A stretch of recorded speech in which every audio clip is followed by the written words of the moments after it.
I'm super honored. If you want to turn your cameras on, that'd be great. We'd love to see you, love to engage, love this to be interactive. This was an idea actually that Rob created. He's, man, we serve advisors all over. We should start an incredible series and go live called the Advisor Edge, a possibility live experience. And so really quick background.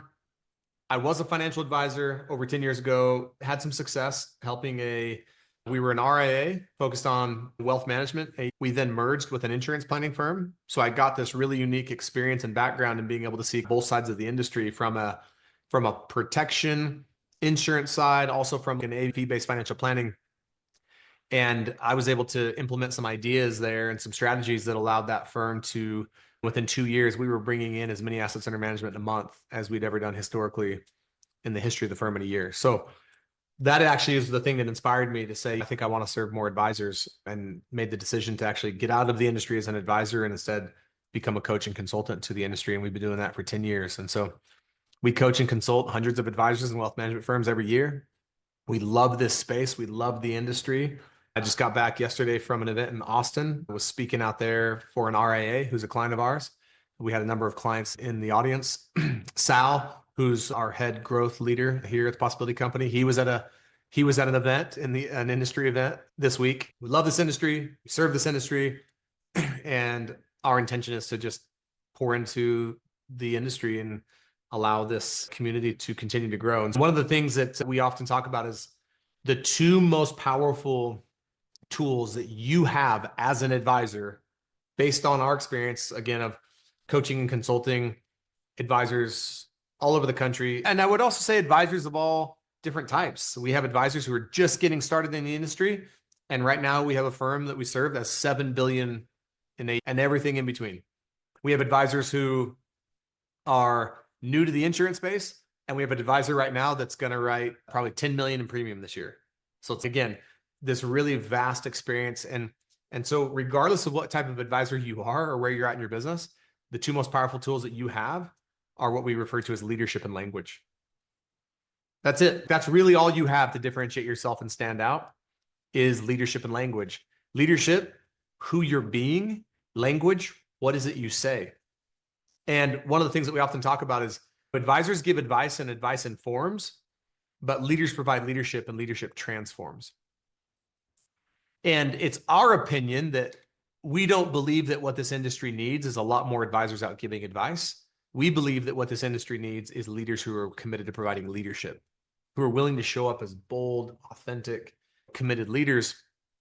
And so it's like so how do you do that? How do you start to show up as a leader and be seen as a leader, not just an advisor? How do you provide that leadership instead of just providing advice? And look, there's nothing wrong with advice. It's just that advice has you really only be seen as a commodity. And so we often say with this idea of advisors versus leaders, like to be able to make the choice, which one do you want to be? Do you want to be seen as an advisor, or do you want to be seen as a leader? And then another thought that's interesting is really even more, which one do you think your clients are looking for? Do you think like clients, are they looking for advisors who can provide advice, or are they looking for leaders who can really provide leadership? And one of the things that we often talk about is advisors are great, but an advisor is often going to only talk to you about what they get paid to talk to you about. Whereas a leader is going to provide leadership to you in all the areas that are important to you, whether they get paid to or not. And they know that, okay, I actually get paid to talk to you about this one thing, but I'm going to show up for you like a leader because I'm committed to you. And I want to add more value to you in your life. And why do we believe this is more important now than ever? I believe this is the greatest time in the history of the industry to be an advisor. And I actually believe it's the most important time in the history of the world to be in this industry, because we believe the world is starving for leadership. There's just an absolute void of leadership in so many places, and people are so hungry for leadership, and they're so hungry for answers and for clarity. The other reason is you have the largest wealth transfer in the history of the world that's taking place right now. And then I don't think this will ever happen again. And then third, you have greater uncertainty. Like most people that we talk to, there's never been this much uncertainty, not necessarily in the history of the world, but in my lifetime. So most people in their lifetime, they're like, there's never been greater uncertainty in the world than there is today in my life. The largest wealth transfer in the history of the world is taking place. and the world is starving for leadership. You add those three things together, there's a profound opportunity to go out and create clients and serve people in a way that's just unprecedented. You have more people today open to a second opinion, and you have more people open today to actually switching advisors than ever has been, according to the research. So what that says to me is, man, like, I don't want to be in a position right now where I'm sitting around waiting for it to happen. Like, how can I, through leadership and language, how can I go make it happen? Because the reality is, one of the things we often talk about is you are not a commodity. You were not designed to blend in, to look and sound like everyone else and be invisible. So what we found is that most advisors are not commodities, but their language is the thing that's commoditized, not them. And the sad reality is we come across advisors all the time when we get to know them, when Sal starts coaching them and we uncover their story. It's, oh my gosh, like, you're incredible. You have a story that like really matters. You have a story that's worth sharing. You have a story that would really impact people if we could just simply help you share it. And one of the things that we often talk about at the Possibility Company is this idea of being preeminent, which is the exact opposite of commoditization. So to be preeminent means that you are very distinguished in some way and that you've surpassed all others. And it comes from a Latin word, preeminere. Pre means before and eminere means to stand out. So when you're preeminent, you just stand out before everyone else. And that's what we want for advisors. We want you to be preeminent. We don't want you to be the best kept secret. We don't want you to blend in and look like everyone else. And so it's like, how do you become preeminent? And our experience is you become preeminent through leadership and language. You have to start to talk about what you do in a way that's as powerful as what you actually do. So think about that for a second. Think about the gap between what you do and how you talk about what you do. And a really useful question to consider right now is, man, am I talking about what I do and the impact I create in a way that's as powerful as it actually is? And the sad reality for most advisors is the answer is no, they're not. And so I just want to take you through a really short exercise today, just something that you could walk away from that would be actionable, that you could use, because there's so many things we could talk about, but we want to keep these calls really brief, to the point, give you something that's actionable that you can go implement in your very next conversation. And we refer to as what we call like the 7 words. Some of these you're actually going to see don't count because they're 8 words, but we should say 7 to 8 words. And it's basically the who, what, and how. Who do you serve? What do you do for them? And how do you do it? Another way of thinking about this is this could be like someone asks you, like, what do you do?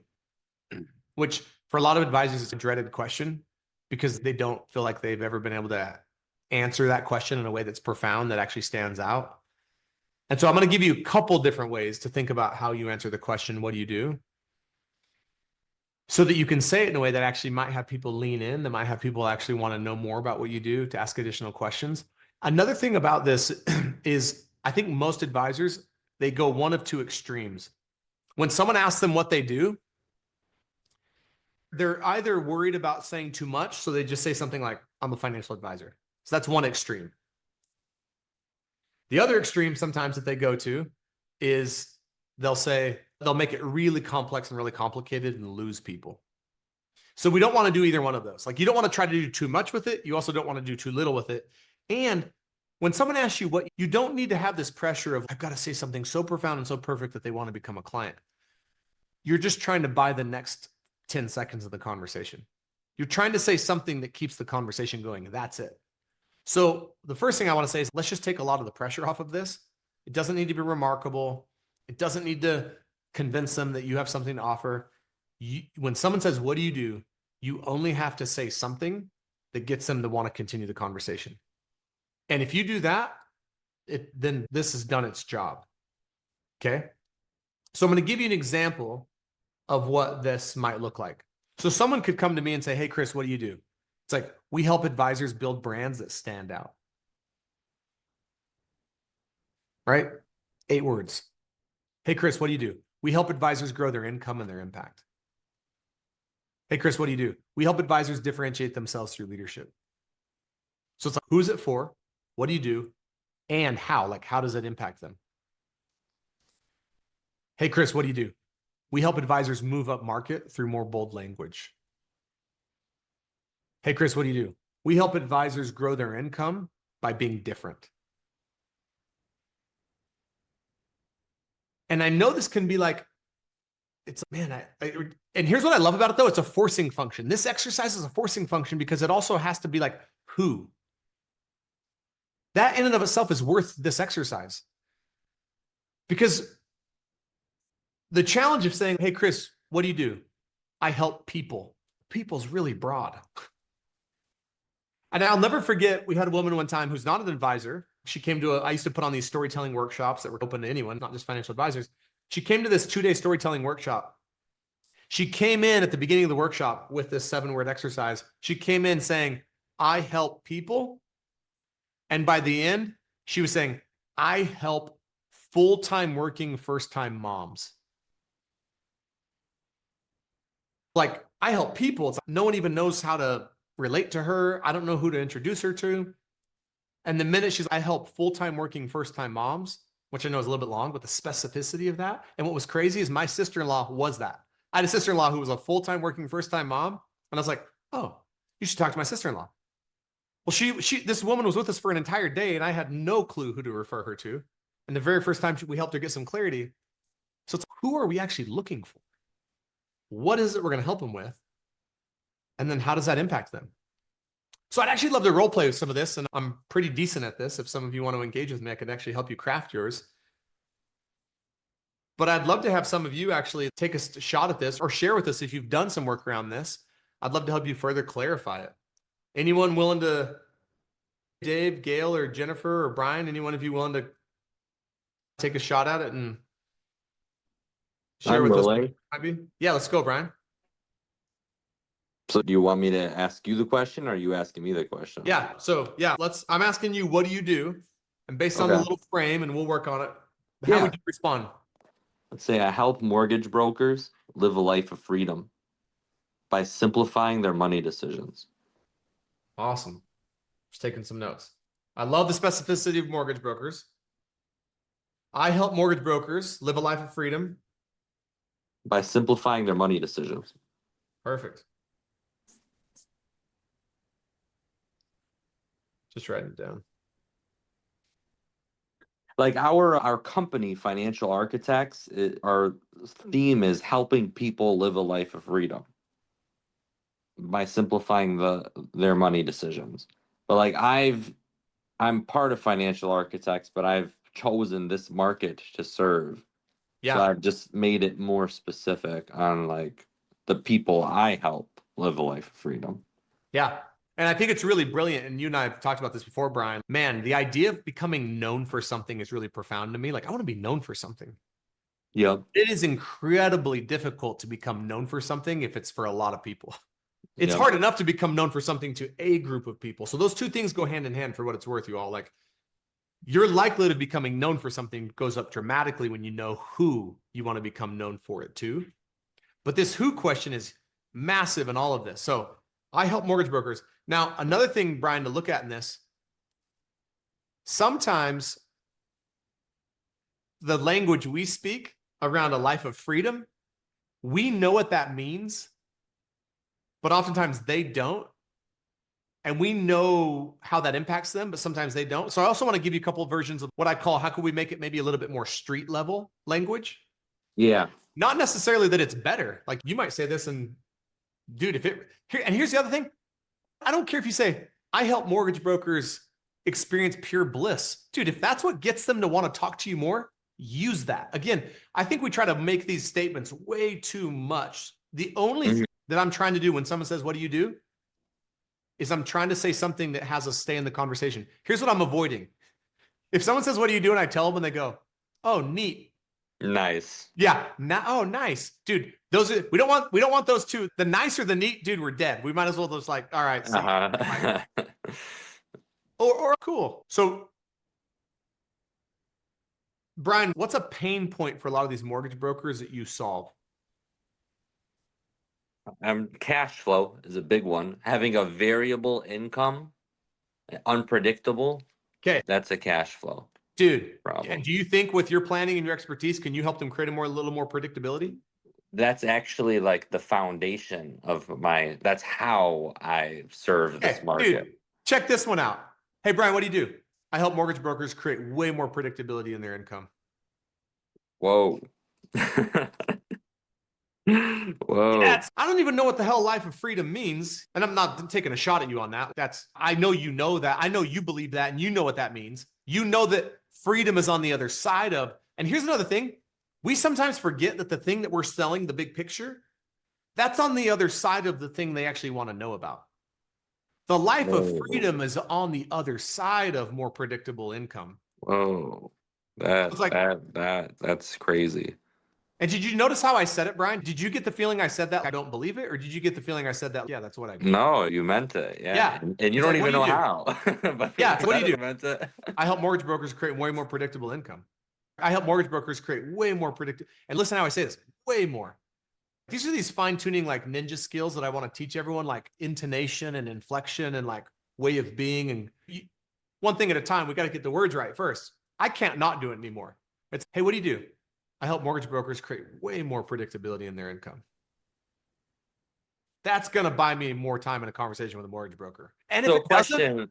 then fine. So, you've told me before, I've heard you say on other group calls, like not to answer the question. But if somebody asks you, oh, how do you do that?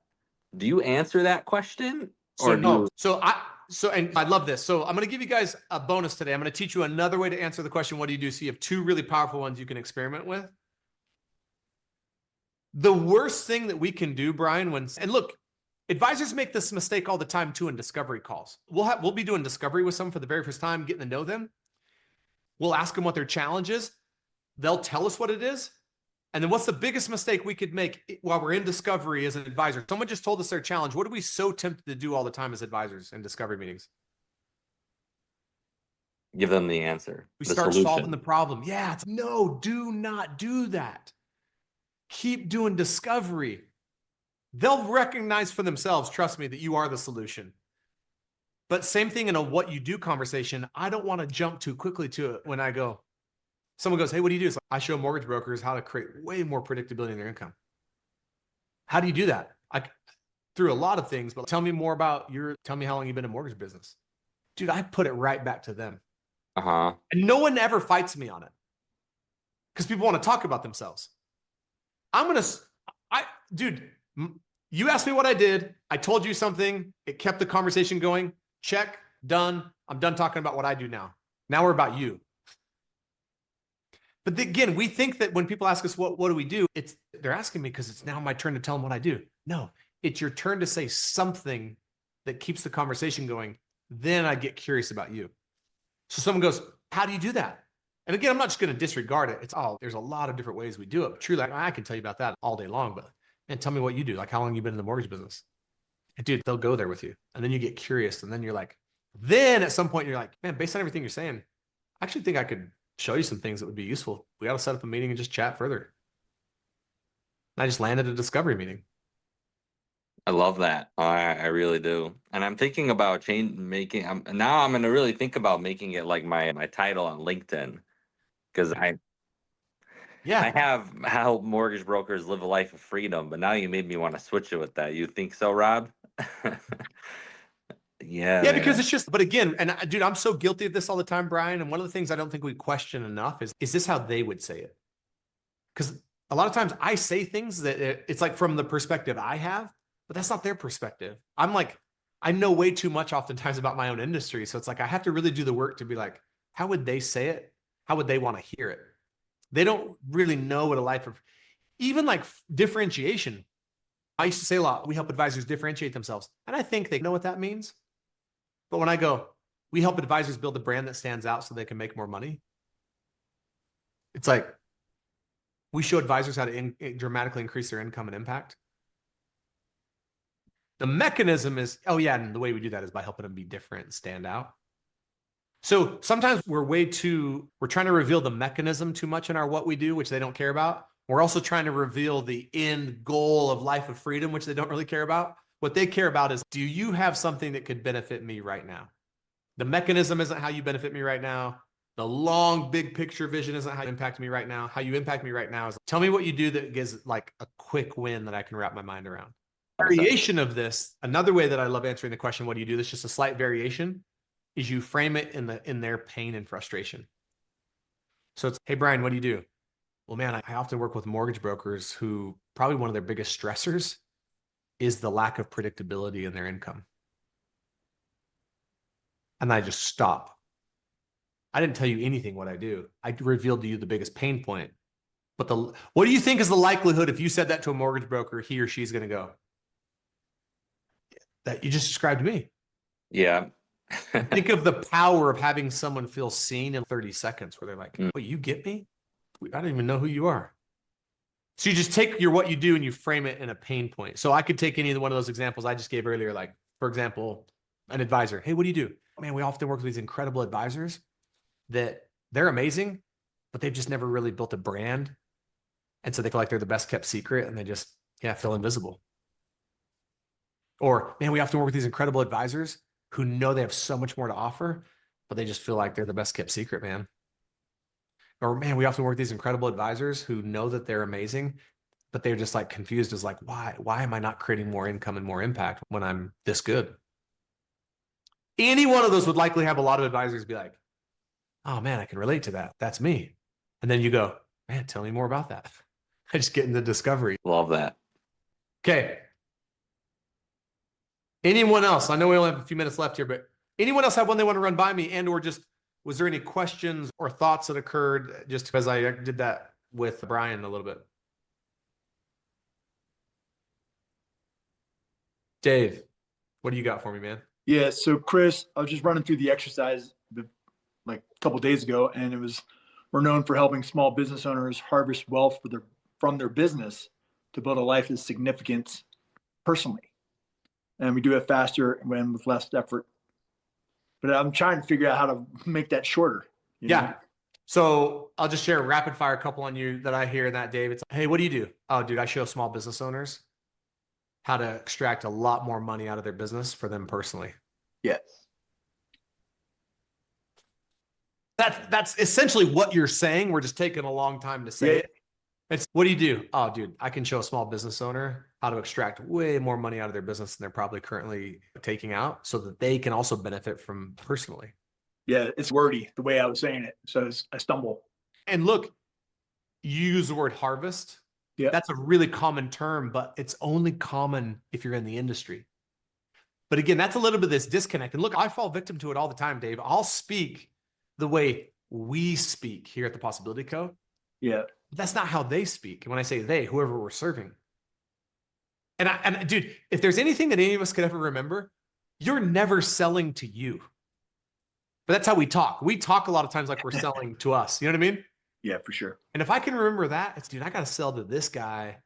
I got to sell to this small business owner here who owns an HVAC company who's probably half the time is like lying awake at night questioning like, what the hell am I even doing? Is this even worth it? And I can't get any money out of my business. That's the guy I'm talking to. You know what I mean? So when he goes, what do you do? It's like, I mean, I show small business owners who have worked, and you could build this up a little bit. I show small business owners who have, man, they sacrificed so much and poured so much in their small business. And I show them how to actually get money out of it for them personally so that they feel like it's worth it. So my next question, Chris, is small business owner too broad? It's better than just businesses. It's better than just I help people. Is there some niches you serve, Dave? Or is it like small business owners with this many employees or fewer? Like, how could we get a little more specific that actually is true to what you do? Yeah, really dialing into the family-owned business and helping them transfer or sell their business. Yeah. So what do you do? Man, I help family-owned businesses really understand how to maximize the value of their business, or I help family-owned businesses sell their business in a way that's really profitable for them and allows them to benefit personally. Yeah. And then if we flip it to the pain one, like I did with Brian, it's like, hey, Dave, what do you do? Oh, dude, I get to work with these incredible family-owned small businesses who've poured their heart and souls into the business, but they're frustrated because they just personally aren't benefiting as much as they could, and I believe they deserve to. And if you meet many small family-owned small business owners, they'll be like, damn, Dave, you just described me. How'd you know? Yeah. Or work with these really incredible family-owned businesses who just poured their heart and soul in their business, but now they're worried, like, can I actually get the value from all these years of sacrifice and effort I put in? Yeah. Is this thing, can I even sell this thing or figure out a way to get some value out of it for me personally? Appreciate it. Thank you. Yeah, no, dude, thanks for I hope this was helpful. Super I helpful. think if anything, it's just a reminder to me of how we really have to do the work to get over there on their side of the table and like really say it the way they would say it. Again, my whole goal behind all of this is to help you stand out. That's the whole thing behind this. Like, how can we do these live trainings, give you these bite-sized, actionable strategies that you can go put into practice immediately to stand out from the crowd, not be a commodity, not be the best kept secret. I know some of you already know us. I know some of you already talked with us. If you haven't and you want to talk further, you can scan this QR code and we could actually get to your specific situation, dive into your specific business, give you some more tailored like ideas around how you can talk about what you do. We love doing this. This is all we do. We serve advisors all day, every day. And just, yeah, appreciate you guys joining us for our first ever Advisor Edge live series. And yeah, just appreciate you guys getting on. This was great. How often are you going to have these? Rob, Rob, great question. How often? Yeah. First of all, yeah, thank you everybody for attending. We will be doing these every other week. So Wow. every other Thursday at the same time, 1:30 Pacific. And seriously, please spread the word. Tell your friends, like literally, this is, yeah, sure. If someone wants to know more about what we do and is interested in working with us, they can scan the QR code. But it's also, if you just want to come on and let us pour into you, and we're here to serve the industry. But yeah, seriously, tell your friends. Is it going to be the same link? The same, or is it going to a new link every 2 weeks? It's the exact same link. Yeah. Just I've already save registered. it. Brian, Put yep. it, put it in my Yeah. calendar, recur every 2 weeks. Yeah. Exactly. Yeah, same link. I'll always send out like email reminders just so you guys have the heads up that the next one's coming up. But yeah, same link. Okay. Great. Okay. Appreciate you guys. Be blessed. Have a great rest Thank of your day. you. Appreciate it. You all.